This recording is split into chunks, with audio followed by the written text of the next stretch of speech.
Welcome to STEM Stories from Mr. Ewing. Finding your voice.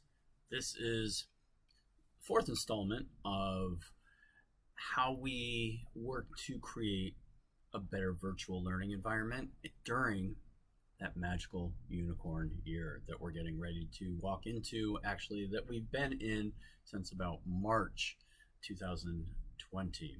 So finding your voice, what does that mean? And we're going to talk about, and I always say we, like there's more than one of us here because he's not saying anything.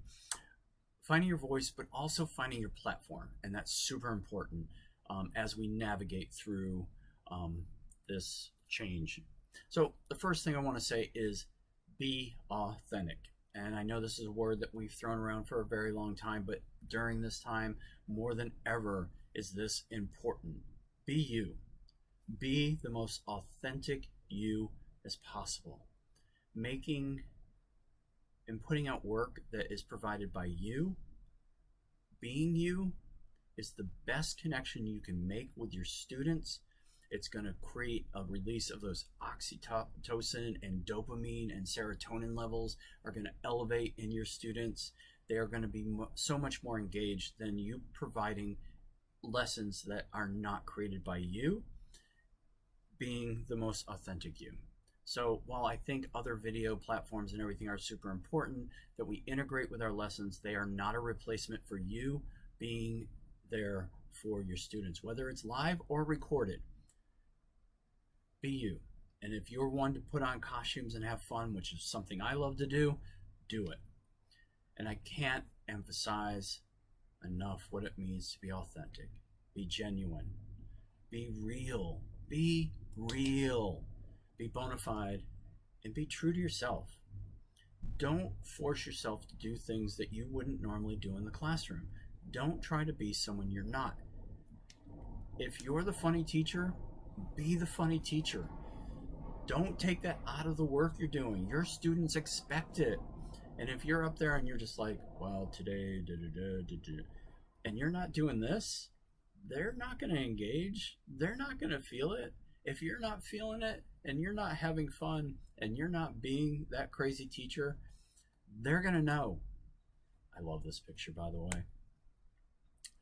If you're stern, if you're strict, if you're that teacher, be that teacher on your lessons. Don't change. Your students may say that they don't like your class, but they love it. Trust me.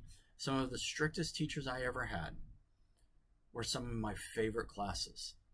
Not during the time, but I look back. I had this one teacher, Mr. Barefoot, social studies, in 10th or 11th grade. All we did was this insane note-taking. But I felt like I was drowning in that class. But I look back at it now, and it was probably one of the most amazing experiences I had with a teacher. And I know that he honestly really cared about my learning. It was learning in an environment that was very weird for me and very uncomfortable, but it was amazing. And I look back at it now. So if that's you, be you. Do you. All right? If you have a twinge of sarcasm in your lessons, and be careful with sarcasm. We all know that it can go the bad way, but I love this. I actually say this to my students all the time. One of my favorite lessons to teach is how to cheat in class. And my students are always like, you're going to teach us how to cheat? And I'm like, yeah, sure. What I'm really doing is telling them, like, I see all the stuff you're doing, and it's not going to fly with me. Like, people don't look in their laps and smile and laugh. We just don't do that. That's how we know there's a phone in your lap.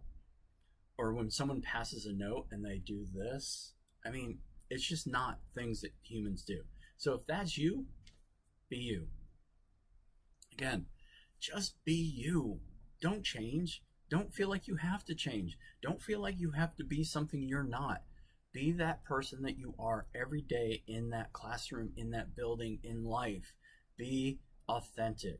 And if you're one of those teachers that always has a cup of coffee, teach your lessons with a cup of coffee. Do those normal things that you do in your classroom. Integrate it in. So here's one of the most profound things I figured out. Platform. And I thought, who does the best job at teaching us every day? It's the news channels. It's the morning shows, it's the daily shows, it's the nightly news or the morning news. Those people engage us in a way, create this emotional bond with us. We are really addicted to a particular news channel. We don't usually flip around. We watch one. We watch one channel, we watch one program, or we watch a couple, but we go to those same programs because they have created an emotional bond with us. Do we actually know them? No. Do we really know who they are as a person? Probably not. But they've worked very hard with body language, with the way they talk, the things they talk about, the way they interact with us on the screen to create that bond with us. Do the same thing. That's what our students want. That is the way we actually create those environments that engages our students, making those social connections. Me looking into the screen right now, smiling, moving, doing all the gestures, is creating a connection with us. Well, maybe for most of us, maybe not. I don't know. But that's what I'm working on. I'm trying to mimic more of what a reporter does every day to engage you, to deliver content and information in a way that engages you and wants you to tune in tomorrow. They all do it. They do amazing jobs of creating these personal interactions with us because we tune in because we want to be their friend or we want them to be our friend or whatever reason you tune in.